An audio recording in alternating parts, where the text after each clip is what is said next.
요즘 LA 날씨가 11월 달인데도 얼마나 좋은지 모르겠습니다. 늦여름 그다음에 초가을 날씨인 것 같아요. 그래서 오후에 그렇게 덥지도 않고 또 춥지도 않고, 물론 이제 조석으로 좀 이렇게 춥기 때문에 그 기온차로 인하여서 좀 아직도 이 독감에 잘 이렇게 해방되지 못하시는 분들을 가끔 보게 됩니다. 그래서 정말 LA가 이래서 사람들이 좋아하는구나 하는 생각을 하게 됩니다. 근데 이제 가을이 오게 되면은 저 캐나다에 아주 그 대장관이 이루어지는 때가 있는데 그게 좀 그리울 때가 있습니다. 이제 토론토 같은 경우에는 그렇게 단풍이 그렇게 짙게 물들어요. 이 단풍이 대장관을 이룹니다. 근데 밴쿠버에 살고 보면은 이 대장관은 어떤 거냐면 연어가 올라와요.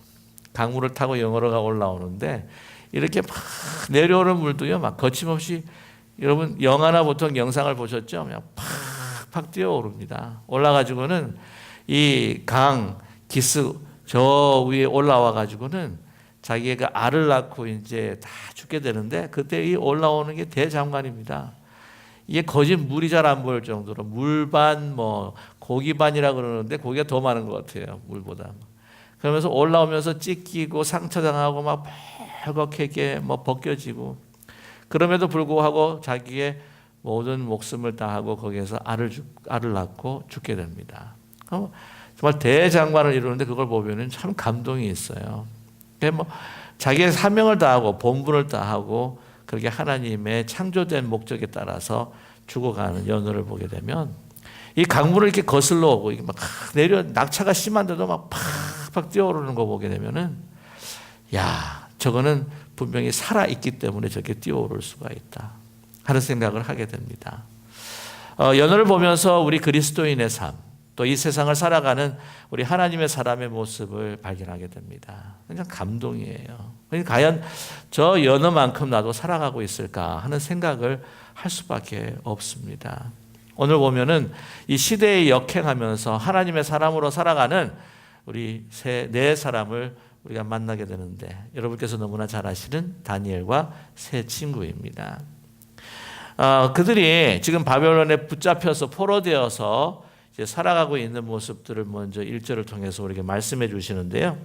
1절에 보면 유다왕 여호와김이 다스린 지 3년이 되는 해에 바벨론 왕 느부갓네살이 예루살렘으로 성을 에워쌌더니, 그렇게 기록하고 있습니다. 이 여호와김 우리 함께 공부했었었죠, 그죠? 그래서 맨 처음에 이제 그 바벨론이 에워쌌을 때 우리가 말을 듣겠습니다 해가지고는 사실은 돌아갔습니다. 근데 3년이 지나고 난 다음에 친애굽 정책을 씀으로 인하여서 이 선지자들이 그렇게 하지 말라 그랬거든요. 특별히 예레미야 같은 경우에는요, 순종하라, 순응하라, 대적하지 말아라. 이거는 하나님께서 우리에게 심판하시기 위해 우리를 다시 깨끗게 하시고 회복하시기 위한 하나님의 뜻이 계신 거기 때문에 대적하지 말아라, 그렇게 이야기를 했습니다. 근데 막 거짓 선지자들이 괜찮다고 평화다 이 거짓 평화를 부르짖고 있는 거짓 선지자들의 말을 듣지 말아라. 근데 그것도 듣지 않고 친애굽 정책을 쳤다가 3년 만에 다시 쳐들어와 가지고는요, 함락을 시켜버립니다. 그래서 여호와김을 아주 붙잡아가 버리고 말죠. 그때 1차 공격으로 인해서 그 데려갔던 1차 포로 시대, 여호와김이 거기에 포로로 붙잡혀간 것뿐만이 아니라 오늘 여러분께서 잘 아시는 다니엘과 세 친구도 그 1차 포로 시대 때에 붙잡혀가게 됩니다. 그래서 이 세 사람도 보면, 이 네 사람도 보면은요, 왕족이라 그렇게 생각할 수 있습니다. 그래서 거기에 붙잡혀서 어떤 삶을 살아갔는가 하는 것을 우리에게 보여주고 있는데요. 이 다니엘서는 한마디로 말씀을 드리면 바벨론 포로에서 정말 우리 그 그리스도인들이 세상에서 살아갈 때처럼 이 바벨론 포로에서 살아갈 때에 어떻게 하나님으로 살아가야 하는가라고 하는 것을 우리에게 말씀해 주고 있습니다. 거기서 그 문화에, 그 포로된 그 삶 가운데에 순응하고 살긴 살아야 한다는 거죠. 그러나 순응하며 살아가지만 가르칠 것을 배우고 또 거기에서 왕궁에서 살아야 될 것은 또 살아야 되지만, 어떤 레지스탕스나 반역 운동이나 그런 것을 버리지 않고 순응하고 살아가되, 그러나 분명한 하나님의 사람의 색깔을 가지고 살아가야 한다라고 하는 것을 우리에게 말씀하고 있습니다. 특별히 예레미야가 그렇게 이야기를 해요.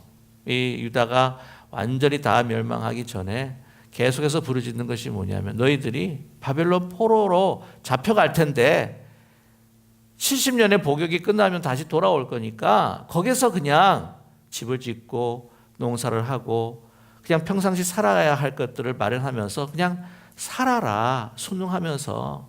그러나 하나님의 사람으로서의 그 색깔, 그 아이덴티티를 버리지 말고 살아라, 그렇게 이야기를 합니다. 어떻게 보면 순응하는 것 같지만 다 그들이 이야기하는 법을 따라가고 살아가는 것 같지만, 그러나 하나님의 사람이라고 하는 아이덴티티 하나를 정말 꼭 붙들고 버리지 말고 살아라고 하는 그 예레미야의 예언들이 있습니다. 그래서 그것이 어떻게 그 예언을 따라서 이스라엘 백성들이, 유다 백성들이 어떻게 살아가야 하는가 하는 그 모습이 바로 다니엘서에서 다 나타나고 있다고 하는 거예요. 그래서 아시겠지만 이 다니엘과 세 친구, 사드락, 아벳느고, 메삭, 이 세 친구와 이 다니엘은 그 나라에서 살면서 어떻게 해요? 그래도 높은 지위에까지 올라가서 영향력이 있는 사람으로 살았다고 하는 것을 우리에게 말씀해 주고 있습니다. 자, 오늘 말씀을 보게 되면은요, 이 네 사람이 그 왕궁에서 이제 발탁이 됩니다. 그래서 인재로 등용이 된다고 하는 거죠. 그래서 왕궁 학교를 지금 다니면서 보딩 스쿨 같아요. 거기서 먹고 자고 하면서 인재 등용을 위한 그 대상으로 지금 키워지게 됩니다. 자, 그 사람들의 마음이 어땠을까? 특별히 다니엘의 마음은 어땠을까 하는 생각을 해보게 됩니다. 그때가 10대라고 그래요. 10대. 끌려왔을 때가 이제 10대. 이 사건이 있을 때가 이제 10대였는데, 그 예루살렘이 함락되고 또 성전이 무너지고 뭐 이 약탈되는 것들을 보면서 이제 우리의 그 운명, 이 운명이라고 하는 것, 나라의 운명이라고 하는 것은 이제는 뭐 미래를 보장받을 수도 없고 또 소망이 없구나. 보니까 갈대아인들, 이 바벨론의 그 제국을 와 보니까 막 엄청 그 도시가 큰 거예요. 이 제국에 대해서는 우리가 어떻게 할 도리가 없구나. 또 우리가 이제 나라가 지금 멸망하는 가운데 있는데 뭐 나 한 사람이 뭐 이렇게 이스라엘 유다 사람이라고 막 나를 뭐 지켜가면서 살아갈 필요가 있겠는가?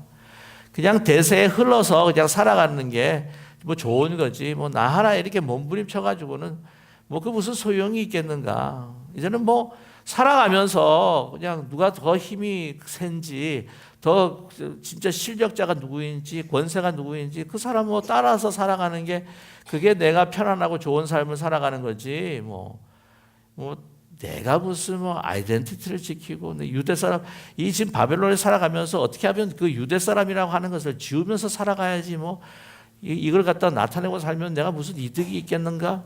뭐 그런 생각을 하게 된다는 거죠. 그래서 어쩌면은요, 뭐 내가 가지고 있는 모든 전통들과 내 어떤 아이덴티티를 다 그냥 막 쓰레기처럼 버리면서 이제는 어떻게 하든지 내가 철저하게 갈대아 사람처럼 살아서 내가 이 주류 사회에 끼어들어 가지고는 내가 성공해야지 하는 생각을 할 수도 있다고 하는 거예요. 그렇지 않습니까? 우리 일본 강점기 때 있었을 때에 일본 사람들 순사보다 더 지독했던 사람이 누구라 그래요? 한국 사람 중에 일본 앞잡이라 그러지 않습니까? 더 지독한 사람들이 많았다. 어떻게 하든지 조선이라고 하는 것을 다 이제는 뭐 벗어버리고 한국 시민으로서 살아야지 내가 지금 어떻게 이 강국 일본을 다 당해낼 수가 있을까? 이 문명과 문화를 보게 되면 뭐 엄청나게 뛰어난 그런 제국인데 여기서 그냥 빌부러서 잘 살아야지. 그래야 내가 좀 더 잘 먹고 좋은 집에 살고 부귀영화를 누리게 되지. 뭐 한국 무슨 뭐 독립운동 그러다가 뭐 자녀들도 힘들어지고 그런 생각을 가질 수 있다고 하는 거죠. 그러나 오늘 말씀을 보게 되면 결코 그렇지 않았다고 하는 것입니다. 그들을 뭐라고 이렇게 하냐면은 4절에 이렇게 이야기합니다. 곧 흠이 없고 용모가 아름다우며 모든 지혜를 통찰하며 지식에 통발하며 학문에 익숙하여 왕궁에 설 만한 소녀들을 데려오게 하였다. 그래서 이렇게 다른 나라 민족의 인재를 등용했던 그 이유가 있었어요. 왜냐하면 그 사람들로 하여금 이 특별히 왕궁 왕족들이 이 문화에 갈대아 문화의 융합됨으로 인해서 그 사람으로 갈대아 사람으로 이제 사실은 바꿔놓고 그 갈대아 사람들이 성공한 모습들을 어떻게 해요? 포로된 사람들에게 다 보여주면 나도 저렇게 돼야지. 우리가 유대 전통을 지키고 하나님을 신뢰하고 하나님께서 벌써 이 전쟁에 지신 신인데 우리가 더 따를 필요가 없으니까 저 사람 보니까 너무 좋아 보이는 거예요. 화려해 보이는 거예요. 그러면 우리가 저 사람을 따라야지 하면서 이 마음에 있는 그 반역하고 싶은 마음들 다 사라지게 할 수 있다고 하는 거죠. 물론 굉장히 똑똑한 사람들을 등용해서 자기 사람들을 만들어서 그 제국을 더 흥황할 수 있도록 만들 수도 있다고 하는 것입니다. 그래서 그런 융화 정책을 써가지고는 이 반역을 하고 싶어하는 마음들을 다 이제 세대가 가면 갈수록 이제는 다 없애려고 하는 그런 생각이 있었다고 하는 거죠. 한때 여러분 그런 게 있었어요. 지금도 보게 되면은 그 농구, 미국의 그 농구 NBA를 보게 되면 거진 다 유명한 선수는 흑인이에요, 흑인. 그러니까 그 사람들을 막 매스컴에서 막 너무 이렇게 막 높여주고 막 이게 그 사람들을 막 유명하게 더 만들고 막 이렇게 올려놓으니까 이 흑인 청소년들이 공부는 안 하고 뭐만 한다고요? 농구만 하는 거예요, 농구만. 어떻게 하든지 내가 농구 잘해가지고 저 사람과 같이 돼야지. 그러니까 더 이 흑인 커뮤니티에는 안 좋아진다고 하는 거죠. 그래서 그 문제를 이 흑인 그 블랙 커뮤니티에서 들고 일어난 적도 있었습니다. 어떤 그런 효과와 마찬가지라고 하는 거죠. 그래서 이 왕궁에서 인재를 동경하고 시킬 때에 지금 어떤 정책이냐면 완전히 갈대아 사람을 만들려고 지금 마음에 작정하고 있는 거예요. 똑똑하죠?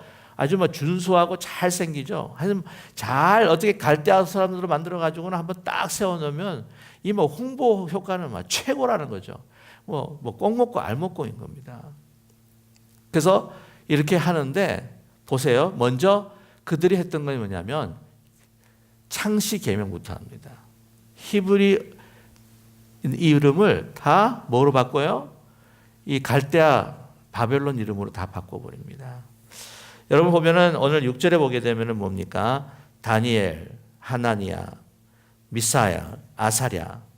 다니엘은 우리가 너무나 잘 알고 있는데 우리 그 세 친구의 이름은요 다 우리는 바벨론 이름으로 알고 다 딱 뭡니까? 그러면 바벨론 이름으로 이야기를 해요. 사드락, 메삭, 아벳느고. 이거 너무 잘 하는데 히브리 이름은 뭡니까? 모르는 사람이 너무나 많아요. 아는 사람이 별로 없습니다. 저도 잘 모를 때가 많습니다. 오늘 보면 다니엘, 하나냐, 미사엘, 아사랴가 본래 히브리 단어입니다. 이름입니다. 다니엘 같은 이름은요 벨드사살로 바꿉니다. 그죠? 다니엘이라고 하는 것은 하나님께서 인도하신다라고 의미가 있어요. 근데 벨드사살이란 뭐냐면 이 벨이라고 하는 신입니다. 바벨론에. 그러니까 이 벨이라고 하는 그 신이 보호하신다가 벨드사살입니다. 창씨를 계명하는 거예요. 우리 일본 강점기 때도 뭐부터 했습니까? 예, 창씨 계명부터 했잖아요. 여기 계신 분 좀 나이 드신 분들은 아마 일본 이름 아마 갖고 계신 것 같기도 한데 예, 나중에 끝마치고 한번 물어볼까 하는 생각도 하게 됩니다. 예. 그 다음에 뭘 하냐면요 바벨론의 학문을 가르치는 거예요. 오늘 보면은 아니 그들이 유대 학문을 가르치겠습니까? 유대 역사를 가르치겠어요? 성경 가르치겠습니까? 아니죠. 갈대아 지도자, 바벨론의 지도자를 만들어야 되기 때문에 바벨론 학문을 가르치는 겁니다. 바벨론 학문은 어떤 학문입니까? 줄수, 수술, 술수 이런 겁니다. 오늘 말씀 보게 되면은 보세요. 20절에 한번 보세요. 20절에 보게 되면은 왕이 그들에게 모든 일을 묻는 중에 그 지혜와 총명이 그죠? 온 나라 박수와 술객보다 10배나 나은 줄 아니라. 거기에 있어서 왕이 어떤 디시전을 내릴 때에 그 지혜를 주고 그에게 자문하고 조언하고 하는 사람이 누구였냐면 박수와 술객인 거예요. 그 나라의 대학의 교수라고 생각하면 됩니다. 그러니까 지금 바벨론에서 그들에게 학문을 가르치고 있는 것이 무엇이냐면은 이 조로아스터 교회에서 이야기하는 이 점성술, 미래 예측학, 영매술, 영매술이 뭡니까? 영혼을 불러내는 것. 이런 것들을 점치는 거. 이런 것들을 가르치는 것이 뭐예요? 이 박수와 술객이었고 그것을 왕궁에서 어떻게 해요? 배우고 있다고 하는 사실이에요. 그러니까 오늘 2장에 보게 되면은요, 여러분 아시겠죠? 느부갓네살이 뭐를 꿉니까? 꿈을 꾸는 거예요. 그 꿈을 꿨을 때 그 술객과 박수들에게 이게 무슨 뜻이냐고 계속해서 물어봅니다. 근데 몰라요. 누구만 압니까? 다니엘만 아는 거예요. 누가 가르쳐 주셨습니까? 하나님이 가르쳐 주시는 거예요. 하나님이 가르쳐 주시는 거예요. 놀라운 일이죠. 근데 아무튼 간에 그들이 배우는, 생각해 보세요. 이 다니엘과 세 친구가 배우는 학문은 갈대 학문입니다. 바벨론 학문이에요. 점성술을 배우고 있습니다. 영매술을 배우고 있는 거예요. 어떻게든지 이 네 사람을 갈대아 사람으로 만들기 위해서, 갈대아 지도자로 만들기 위해서, 그래서 모든 민족들에게 세워서 홍보 효과를 만들기 위해서, 또 자신들이 그것을 통해서 이 머리 영특한 사람들을 통해서 또 국가가 잘 되기 위해서. 자, 그런데 이것들을 다 배워요. 다 배웁니다. 안 배우는 게 아니에요. 배웁니다. 너 이름 바꿔. 나 이름 못 바꿔요. 나 칼이 들어와도 내가 못 바꿔요. 안 그랬습니다. 이름도 바꿨어요. 학문도 배웁니다. 근데 뭐 하나? 한 가지 거부하는 게 있습니다. 뭡니까? 먹는 거예요. 다른 거는 다 그래도 받아들이는데 내가 유대 사람이라고 하는 아이덴티티를 버리지 않기 위해서, 내가 유대 사람이라고 하는 것을, 내가 하나님의 사람이라는 것을 지키기 위해서 뭐를 거부하느냐? 음식을 거부합니다. 8절에 보시면 다니엘은 뜻을 정하여 왕의 음식과 그가 마시는 포도주로 자기를 더럽히지 아니하리라 하고 자기를 더럽히지 아니하도록 환관장에게 구합니다. 이런 이야기를 합니다. 왕의 음식, 그건 뭐냐면은 바로 고기와 진미들입니다. 그리고 포도주입니다. 이것은 사람으로 하여금 취하게 하는 것이겠죠. 그런데 그거를 거부합니다. 여러분, 사실 이 음식이라고 하는 것이요, 참 중요합니다. 어떻게 보면은 그 문화를 소개할 때 가장 먼저 소개하는 것 중에 하나가 음식입니다. 우리 조카 한 녀석이 있는데 지금 다 컸어요. 그래가지고 자기가 원하는 대로 여기서 태어나 이제 한국 섹시한테 갔습니다. 근데 걔가 6살 때도요, 자기는 한국 와이프를 얻겠다고 그랬어요. 왜 그러냐면은 된장찌개를 너무 좋아하는 거예요. 내가 된장찌개를 갖다가 원 없이 먹을 수 있으려면은 내가 한국 여자하고 결혼해야 된다. 그 생각을 항상 갖고 있었어요. 그러니까 이 음식이라고 하는 것이 그 아이덴티티를 만들어줄 수 있는 정말 중요한 요소라고도 생각을 합니다. 물론 이 먹는 것이 바로 우리의 몸이지 않습니까? 신토불이라고 하는 말도 있는데 그뿐만이 아니라 이것이 모든 음식이라고 하는 것이 감성과 어떤 영혼이 함께 복합되어 있는 것이 이제 음식이라고 그렇게 저는 생각을 합니다. 근데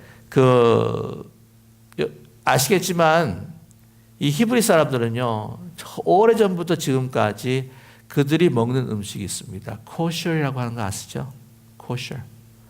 그래서 막 피가 막 범벅이 되어 있는 고기를 먹지 않습니다. 어떤 이들은 이것이 제사 다른 신전에 있어서 우상을 숭배하는데 쓰여진 제사로 인하여서 쓰여진 고기를 아마 왕이 먹는 그 식탁에 올라왔지 않았겠느냐, 그렇게 말하는 학자가 있습니다. 근데 분명한 것은요, 율법에서 먹지 말라고 하는 음식들이 있어요. 그래서 그것에 따라서 유대인들은 뭐를 먹냐면 코셔를 먹습니다. 아랍 사람들은 할랄을 먹습니다. 이 코셔를 만드는데 굉장히 까다로워요. 이 코셔라고 하는 인정을 딱 받을 때 유대인들은 먹습니다. 그러니까 이 음식이라고 하는 것이 불인들이 가지고 있는 아이덴티티요. 그 음식, 코셔를 먹는 그 음식을 통해서 자기의 어떻게 해요? 율법을 지키는 사람이라고 하는 것을 사실은 나타내는 겁니다. 자기 자신에게도 이야기하는 겁니다. 근데 보면은요, 너가 안 먹어? 하면은 어느 주제도 알지도 못하고 말이야. 깝죽된다고 그냥 말을 들어주지 않고 어떻게 뭐 옥에다 갇혀둘 수도 있는 상황인데 여기에 또 하나님이 개입을 하셔요. 보면 9절에 보시면 하나님이 다니엘로 하여금 환관장에게 은혜와 긍휼을 얻게 하시고 계시다고 하는 사실입니다. 여러분, 사람의 마음을 움직이는 것, 그것은 바로 하나님께서 하신다고 하는 거예요. 우리 마음, 우리도 어떻게 할 수 없을 때 너무 많죠. 그래서 자녀의 마음들도요, 우리가 마음대로 하겠다고 절대 생각하지 마십시오. 그냥 자녀가 그렇게 하겠다 그러면 너무 반대하면 더 뛰쳐나가니까 어떻게 해야 됩니까? 하나님 앞에 기도하면서 성령께서 움직여 주십시오. 기도하는 겁니다. 간섭하셔요. 개입하셔요. 나 안 먹겠습니다 하라고 또 이게 굉장히 보면 다니엘이 지혜가 있는 것이 뭐냐면 나 안 먹겠습니다 하고 막 대들지 않았다고 하는 거예요. 그에게 딜을 하는 겁니다. 아주 지혜롭게. 그러면 열흘 동안 우리 채소하고 물만 먹겠습니다. 그러고 난 다음에 우리의 얼굴빛이 어떻게 되는지 한번 다른 사람과 비교해 보십시오. 더 환해지면 그렇게 하도록 저희들에게 허용해 주십시오. 환관장이 사실은 마음에 두려움이 있는 거예요. 만약에 그 채소하고 물만 먹였다가 그 말만 듣고 그 왕 앞에 안색을 내서는데 막 피곤해 보이고 좀 핍절해 보이고 막 거칠해 보이고 그러면은 자기 목이 댕그랑 날아가니까. 그래 안 된다고 하려고 했는데 한 열흘만 테스트 해달라고. 그 다음에 그대로 되지 않으면 우리가 그대로 먹겠다고. 그래서 열흘 동안 채소와 물만 먹었는데 어떤 일이 일어났습니까? 다른 사람보다 더 환해지는 거예요. 우리 얼굴이 골격이 잘생기고 뭐 모양이 잘생겼다고 잘생긴 것보다도 여러분 얼굴빛이 환한 게 최고인 줄로 믿습니다. 아무리 이쁘고 아무리 잘생긴 사람도 막 인상 쓰고 막 이러면 보기 싫은 거예요. 좀 안 그래도 막 좀 안 생겼다 할지라도 객관적으로 얼굴이 환하고 늘 웃는 사람들 늘 가까이 두고 싶은 겁니다. 왕도 마찬가지인 거예요. 왕도. 그래서 했는데 채소만 물만 먹고 또 환해진 거예요.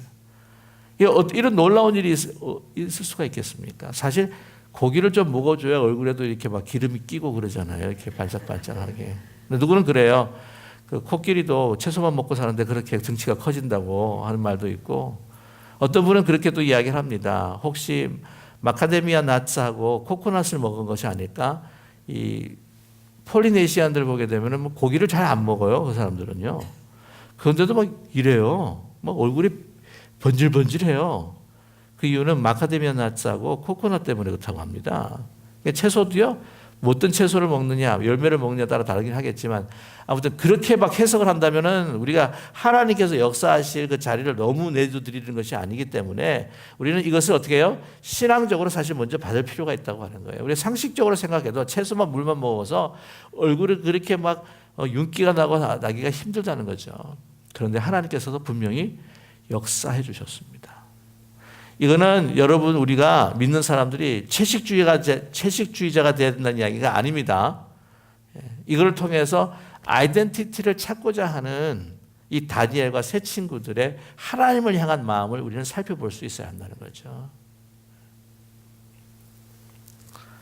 그래서 하나님께서 그 음식으로 하여금 음식을 먹지 않으면서 하나님의 사람이에요. 모든 것들은 다 할지라도 그 학문을 배우고 창시 계명을 했다 할지라도 가장 어떻게 보면 그 아이덴티티를 지킬 수 있는 바텀 라인 하나를 계속해서 지켜나가면서 내가 하나님의 사람이라고 하는 것을 다니엘과 세 사람이 가질 수 있도록 하나님께서는 역사해 주셨다고 하는 것이에요. 여러분, 우리가 세상에서 살아가면서요, 그리스도인들로서 우리가 세상 사람들과 함께 같이 살아가야 되지만 우리 그리스도인으로서 하지 말아야 할 것들은 분명히 있다고 하는 거죠. 하나님의 말씀에 있어서 하지 말아야 할 것들, 이것들은 분명히 우리가 하지 않고 정말 정직하게 진실되게 하나님 앞에 나의 모습을 다시 한번 바라보면서 세상 사람들과 이렇게 저렇게 휘청거리면서 살아가는 것이 아니라 하나님 보시기에 내가 어떤 사람인가, 그 분명한 색깔, 정체성을 가지고 살아갈 때에 오늘 말씀이 뭐라고 하십니까? 하나님께서 다니엘과 특별히 다니엘에게 축복해 주셨다라고 오늘은 우리에게 말씀하고 있습니다. 21절에 보게 되면 다니엘은 언제까지요? 20절에 보게 되면 왕이 그들에게 모든 일을 묻는 중에 그 지혜와 총명이 온 나라 박수와 술객보다 10배나 나은 줄 아니라 21절 보게 되면 다니엘은 고레스 왕 원년까지 있으니라. 고레스까지 있었다고 하는 건 느부갓네살에서도 있었고, 여러분 아시면 벨사살, 다리오, 그 다음에 고레스 왕까지 네 왕을, 그것도 제국을 바꿔가면서, 이거는요 거의 불가능한 일이에요. 얼마나 하나님께서 그 지혜와 총명을 뛰어나게 해주셨으면, 그 제국에 속해 있지만 그 제국에서 높은 자리에 있었지만, 그러나 분명히 하지 말아야 할 것, 거짓말, 어떤 술수, 권모술수, 이런 위선, 이런 모든 것들은 이제는 다 죄하고. 그러니까 여러분, 어떤 왕이라도요, 이게 왜 보편적인 진리라고 하는 것도 있어요. 어떤 왕이라도 그런 사람 다 좋아합니다. 신뢰할 수 있는 거예요. 맡길 수 있는 거예요. 그러니까 이렇게 롱런을 하는 거예요. 그런 포로로 살아갔습니다. 그럼에도 불구하고 하나님의 사람으로서 분명한 색깔을 가지고 하나님께서 말씀해 주실 때 지켜야 할 것은 꼭 지켜가면서 살아갔을 때, 여러분, 포로의 생활이었지만, 타국에서 생활이었지만 하나님께서 그를 높이 들어 쓰셔서 그를 영광되게 하셨다고 하는 오늘 이 다니엘의 이야기를 통해서, 사랑의 하나님, 우리도 결단하게 하여 주시옵소서. 뜻을 정하게 하여 주시옵소서. 흔들리지 않게 하여 주시옵소서. 여러분, 기회주의자들이 기회를 많이 가질 것 같죠? 상황에 따라서 여기 붙고 저기 붙고 이렇게 행동하고 저렇게 행동하고 하면 기회가 많이 생길 것 같죠? 그래서 기회주의자라고 그러지 않습니까? 근데 기회주의자들은요, 궁극적으로 기회가 없습니다. 세상 가는 대로 이리저리 살아가는 것이 아니라, 그래서 결국에는요, 하나님 앞에 부끄럽고 사람 앞에 부끄러운 게 아니고, 오직 나는 하나님의 사람이라고 하는 분명한 색깔을 가지고 분명히 지켜야 할 하나님의 말씀과 그 진리를 지켜가며 하나님의 영광이 되고 이 어두운 땅을 비출 수 있는 빛과 이 세상의 부패를 막을 수 있는 소금과 같은, 신뢰받을 수 있는 그리스도인, 신뢰받을 수 있는 교회, 하나님 앞에 기쁨이 되는 우리 삶과 교회와 우리 자녀들이 되시기를 주님의 이름으로 간절히 축원합니다. 우리 함께 기도하기 원합니다.